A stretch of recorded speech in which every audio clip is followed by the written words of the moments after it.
समय के साथ में ग्रह बदलाव करते हैं अपनी राशियों से। राशियों के साथ साथ ग्रह समय समय पर अपने नक्षत्र भी बदल देते हैं। अभी पिछले 2025 की मैं बात कर रहा हूँ, इस पूरे 2025 की पिछले जो 6 महीने थे, शुरुआत में 6 महीनों में ग्रहों ने तो बदलाव कर लिए अपनी राशियों में। कुछ ग्रहों ने नक्षत्र भी बदले हैं, कुछ बदलने वाले हैं, लेकिन बल ना होने के कारण बहुत बड़े बदलाव आपको बेस पे नहीं दिखाई दिए। अभी आने वाले 6 महीनों में, या मैं कहूँ आधा साल जो बचा है, उसमें यही ग्रह क्या प्रभाव लेकर के आएंगे ये अपन जानने वाले हैं। और वीडियो थोड़ा सा लंबा हो सकता है, इसको पूरा देखिएगा, समझिएगा कहाँ परेशानी है, कैसे उसको ठीक किया जा सकता है। नमस्कार मित्रों, मैं भानुप्रकाश शर्मा, एस्ट्रो भानु शर्मा चैनल में आपका हार्दिक अभिनंदन करता हूँ। मेष राशि के लिए बात करने वाले हैं। जब शनिदेव की ढैया से 7.5 से शुरुआत हुई मेष राशि को 2025 की 29 मार्च को शनिदेव गोचर करते हुए आपके 12वें भाव में चले गए, 12वें भाव में प्रवेश किया और यहाँ से आपके 7.5 की शुरुआत हो चुकी है। अभी 7.5 का पूर्ण असर आया नहीं, अब 7.5 का असर आपको देखने को मिलेगा। और मैं शनि की ही पहले बात करने वाला हूँ। 4 ग्रहों की इस वीडियो में अपन बात करने वाले हैं, तो वीडियो लंबा होगा। शनिदेव जो है आपके 12वें भाव में है। शनिदेव इस समय में जब बलवान अवस्था में चले जाते हैं और विशेषकर 7.5 की शुरुआत में, तो चिंताएं बढ़ाना शुरू करता है। अपने ही कर्मों की वजह से चिंताएं बढ़ाते हैं। आपके ही कुछ कर्म या आपके ही कुछ किए गए फैसले आपको चिंताओं में डाल सकते हैं, तो इसके प्रभाव अब आपको देखने को मिलेंगे। विदेशों से सोर्सेज कम हो सकते हैं आपके आदान प्रदान के। जिन लोगों को, या कहूँ कि ये जो लोग विदेशों से, एमएनसी कंपनियों से कनेक्ट हैं, उनके लिए भी मेहनत अधिक लगने वाली है। अपने कर्मों को, अपने करियर को संभालने के लिए आपको थोड़ी मेहनत अधिक लगने वाली है। ये जो 6 महीने 2025 के बचे, वाणी का विशेष ध्यान रखना पड़ेगा, क्योंकि शनि देव की तीसरी दृष्टि जो है आपके 2nd हाउस पे जा रही है। वाणी का विशेष ध्यान रखना पड़ेगा, ईटिंग हैबिट्स का विशेष ध्यान रखना पड़ेगा, तब जा करके आपको कुछ चीज़ें मैनेज होती हुई चली जाएगी। और खर्चों पे कंट्रोल रखने की बहुत बहुत ज़रूरत है मेष राशि वाले जातकों को। शनि देव की 7.5 चल रही है। आज ही के किए गए आपके कर्म पूरे समय तक आपके साथ चलेंगे, तो इसलिए आज ही के कर्म अपने सुधार करके रखने पड़ेंगे। अब क्योंकि शनिदेव 12वें भाव में बैठे हैं, 12वें भाव से ठीक अपनी 7वीं दृष्टि आपके 6ठे भाव पे भी डालेंगे। यहाँ पे जॉब को अनस्टेबल करने का कार्य शनिदेव कर सकते हैं, क्योंकि आपके लिए मेहनत करने वाले या मेहनत के कारक ग्रह शनिदेव है। बहुत अधिक मेहनत जॉब में लगाने वाले हैं यह शनिदेव। इस समय में किसी प्रकार के पाँव से रिलेटेड आपको समस्याएं देखने को मिल सकती है, पैरों से रिलेटेड आपको समस्या आ सकती है, तो उसका विशेष ध्यान रखें। सप्लीमेंट्स वगैरह या आपने जो आपकी जो रेगुलर दवाएं वगैरह हैं, उनका ध्यान रखते हुए चलना पड़ेगा आपको। फिर यहाँ से मैं बात करूँ शनिदेव की जो 10वीं दृष्टि होगी, 10वीं दृष्टि आपके भाग्य पे जाएगी। शनिदेव वैसे ही बदनाम है स्लो चलने के लिए, शनिदेव वैसे ही बदनाम है चीज़ों को स्लो कर देने के लिए, होल्ड पे डाल करके फिर रिजल्ट देने के लिए। तो आपके भाग्य को भी यह शनिदेव होल्ड पे डाल देंगे। होल्ड पे जाने के बाद में भाग्य थोड़ा स्लो जरूर हो सकता है। ये प्रभाव तो शनिदेव के अपने को समझ में आता है। अब मैं बात करूं बृहस्पति ग्रह की।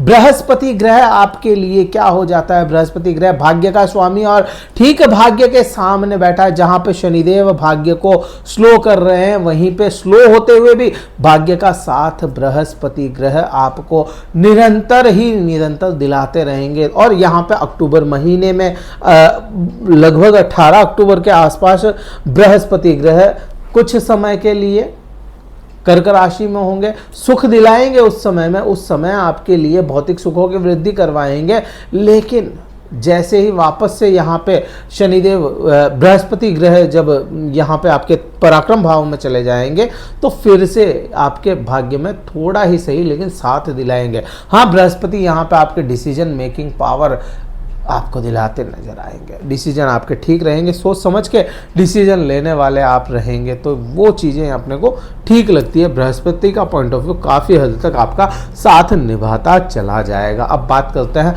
राहु ग्रह की। राहु ग्रह बहुत विशेष हो जाता है। विशेष किस लिए? क्योंकि राहु ग्रह 11वें भाव में बैठा है, 11th हाउस में बैठा हुआ राहु बड़ा ही मतलबी किस्म का हो जाता है। यह साम दाम दंड भेद करके भी अपने लाभ अपने पास में लेकर के आता है। केवल एक शनि को छोड़ दिया जाए तो राहु भी बड़ी अच्छी पोजीशन में बैठा है, बृहस्पति बड़ी अच्छी पोजीशन में बैठा है। अभी राहु यहाँ पे क्या दिलवाएगा आपके लिए, या क्या प्रभाव लेकर के आएगा? राहु यहाँ पे आपको साम दाम दंड भेद करके भी लाभ जरूर दे देगा, अपने लाभ के लिए आपको कार्य करवाने वाला बन जाएगा। अब देखिए डिसीजन ठीक है, वहां से लाभ ठीक है, बस इतना ही है। अपनी वाणी का विशेष ध्यान रखना पड़ेगा और कर्म के लिए मेहनत अधिक करनी पड़ेगी। छठा भाव सेवा का है, कर्म मान लिया, कर्म आपका 10वां भाव है, ठीक है, लेकिन छठा भाव जो है वह मेहनत लगाने का है, यह जॉब का है, यह सेवा का है, यह रोग ऋण और शत्रुओं का भाव है। तो यहाँ पे भी आपको यही चीजें कार्य करेगी। शनिदेव वहां से परेशान करने की कोशिश करेंगे, लेकिन राहु जो है आपके लिए अच्छा हो रहा है। बृहस्पति जहां डिसीजन अच्छे करवाएंगे, राहु वहीं पे डिसीजन में अपने खुद के लिए, खुद का जो पॉइंट ऑफ व्यू है ना, वो बड़ा अच्छा रखने का काम करेगा। राहु आपका मतलब साधता हुआ नजर आएगा। फिर मैं राहु की ही और बृहस्पति दोनों की ही मिली जुली में अगर बात करूं तो बृहस्पति जहां पे आपके सप्तम भाव को देख रहे हैं, सप्तम भाव में पति पत्नी में घनिष्ठता तो लेकर के आएंगे, लेकिन राहु की जो यहाँ पे दृष्टि होगी, यह अपने पति या पत्नी से एक्सपेक्टेशन बहुत हाई कर लेंगे आप, तो ये चीज भी बनती हुई नजर आती है। लेकिन बृहस्पति के कारण ही वह एक्सपेक्टेशन भी पूरी होती चली जाएगी। तो पति पत्नी के संबंधों में मधुरता भी होगी और थोड़ा बहुत तनाव भी देखने को मिलेगा। थोड़ा बहुत है लेकिन है, तो ये चीज़ अपने को समझ में आती है। व्यापारियों के लिए यह समय काफ़ी हद तक ठीक ठाक सा रहने वाला है, जिसमें वृद्धियां भी है और जिसमें बढ़ोतरियां भी है, जिसमें फैलाव भी है। आपके व्यापार में 1 से 2 करने का भी यहाँ पे आपको कई बार मौका मिलेगा आने वाले 6 महीनों में। फिर मैं यहाँ से राहु ग्रह की ही मैंने बात कर ली, बृहस्पति की मैंने यहाँ पे आपसे बात कर ली, अंतिम बच गया केतु ग्रह, क्योंकि 4 ग्रहों का मेन है ना। तो केतु ग्रह जब पंचम भाव में बैठा है, विद्यार्थियों के लिए यहाँ पे थोड़ा सा समस्या देखने को मिलेगी। विद्यार्थी गण जो भी हैं उनका दिमाग वैसा ना लग पाए पढ़ाई में, कुछ चीज आप सीख रहे हैं वैसा दिमाग आपका ना लग पाए, जो भी कार्य आप सीख रहे हैं उसमें ज्ञान यहाँ पे थोड़ा सा लिमिटेड होता हुआ नजर आएगा। विद्यार्थियों के लिए यह समय बहुत ज़्यादा अच्छा तो नहीं कहा जा सकता। प्रेम संबंधों में भी अलगाव देखने को मिलेगा। प्रेम संबंधों में भी आपके कुछ ना कुछ छोटी मोटी समस्याएं देखने को मिलती नजर आएगी। संतान के मामले में भी आपको संतान कहीं ना कहीं डिसअपॉइंट कर सकती है, तो उस चीज़ का भी अपने को बुरा असर ये देखने को जरूर मिल सकता है। फिर यहाँ से मैं बात करूँ, क्योंकि भाग्य भाव पे 3 ग्रहों की दृष्टियाँ हैं। बृहस्पति का एस्पेक्ट है, शनि का एस्पेक्ट है भाग्य भाव 9वें भाव पे, और यहीं पे केतु का भी एस्पेक्ट है। तो केतु ग्रह जब यहाँ पे देखता है तो वह मना ही करता है, शनि उस चीज़ को होल्ड पे डालता है और बृहस्पति वृद्धियाँ करता है। अब आप खुद समझें, लेकिन खुद 9वें भाव का स्वामी वहां पे अपनी दृष्टि डाल रहा है, इसलिए केतु का यहाँ पे प्रभाव ना के बराबर होगा, शनि का प्रभाव लगभग ना के बराबर होगा। मेन तो होगा बृहस्पति का, क्योंकि ये खुद यहाँ के स्वामी है और काल पुरुष की कुंडली में भी यहाँ का स्थान खुद बृहस्पति को भी मिला है, काल पुरुष की कुंडली में मेष राशि। तो यहाँ पे ये चीज हो जाती है, भाग्य में किसी प्रकार से आपके रुकावटें कुछ दिनों के लिए ही सही, लेकिन केतु नहीं लेकर के आएगा। अब यहाँ पे मेन एस्पेक्ट जो हो जाता है केतु का, वो 9वां एस्पेक्ट जा रहा है, क्योंकि 7वें एस्पेक्ट में तो राहु बड़े अच्छे से कार्य कर रहे हैं। अब केतु जब 9वां एस्पेक्ट है केतु का, खुद मेष राशि पे जाएगा। यहाँ पे केतु क्या करेंगे प्रभाव, यहाँ पे आप सीधा सा समझ सकते हैं केतु अलगाववाद है, डिटैचमेंट है या सेपरेशन है। तो आप अपने आप से ही कुछ ना कुछ परेशानियां आपको देखने को मिलेगा। आप अपने आप को ही सेपरेट करके बैठ जाए। आप एक भीड़ का हिस्सा हुआ करते थे या उस भीड़ को मैनेज करने वाले इंसान थे, लेकिन इस समय में आप उस भीड़ से हट करके जरूर खड़े हो सकते हैं। तो यहाँ पे ये प्रभाव आपको देखने को मिलेगा। हो सकता है भावनाएं आपकी अलग थलग हो जाए इस दुनिया से ही, तो ये प्रभाव पूरे के पूरे आने वाले 6 महीनों में है, क्या उपाय करना चाहिए, क्योंकि शनिदेव की 7.5 चल रही है, तो शनिदेव के दान करना अच्छी बात है आपके लिए। या मैं कहूँ तिल तेल का दीपक आप दक्षिण दिशा की तरफ दक्षिण मुख होकर के लगाएं, बहुत अच्छे प्रभाव आपको देखने को मिलेंगे। और पूरी ही 7.5 में आपको ये उपाय तो कम से कम कर ही लेना चाहिए। ये वीडियो कहीं अच्छा लगे, मैंने बहुत कुछ बताया और बहुत कुछ छूटा भी है। अगर आपको अच्छा लगे, आने वाले समय में और भी मैं वीडियोस लेकर के आऊँगा।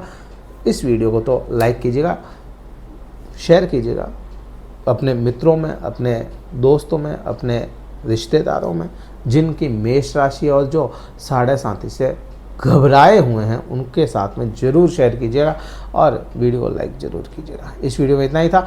जय हिंद, वंदे मातरम, भारत माता की जय।